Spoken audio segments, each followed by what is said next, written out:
I'm Alan and welcome to Alanvale. Now when you're thinking about excavating on your site, you might have to think about what you're going to excavate, why and where you need to do it. Now there's a lot of things you need to deal with. I'm lucky I've got a tractor with a front end loader on it. I've got a grader blade, I've got a post hole digger, so it makes it a little bit easier to do a few jobs. Let's have a look at this shed and see what we can do with this.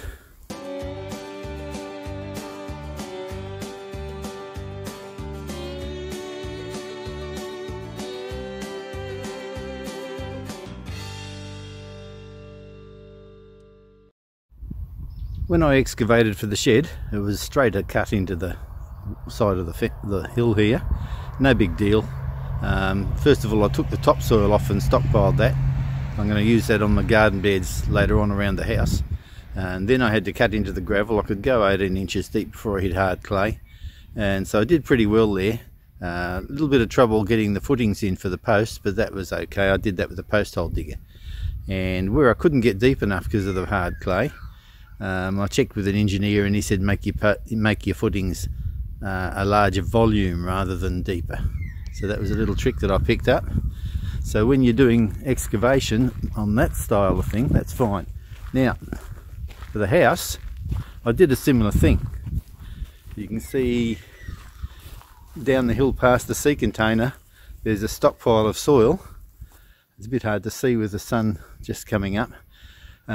There's a stockpile of soil there, and that might make it a bit easier, and that came off the top, so I did that so you can see that there's no weeds growing under the house.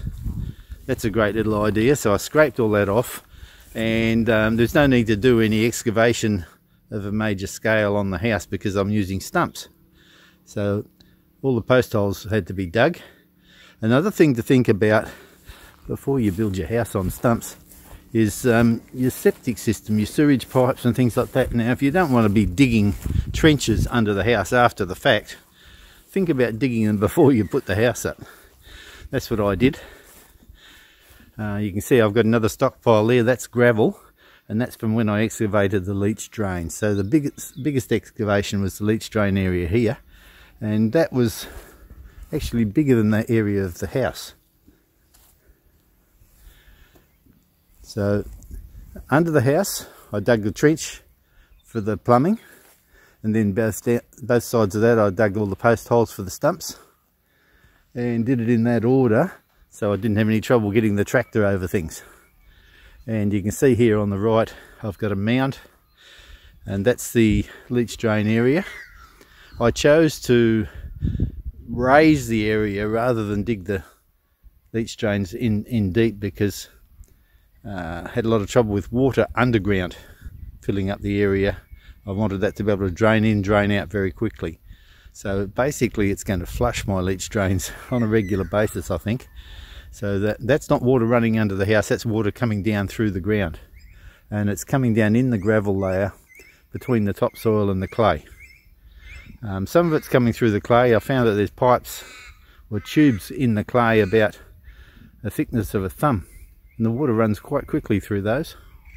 That was very surprising. I could actually dig a hole, I could see the water running out the sides of it. So when you excavate, think about what you're going to do there. There's all different sorts of ways of doing a house, of course, but I use stumps. You might use a sand pad with a concrete slab.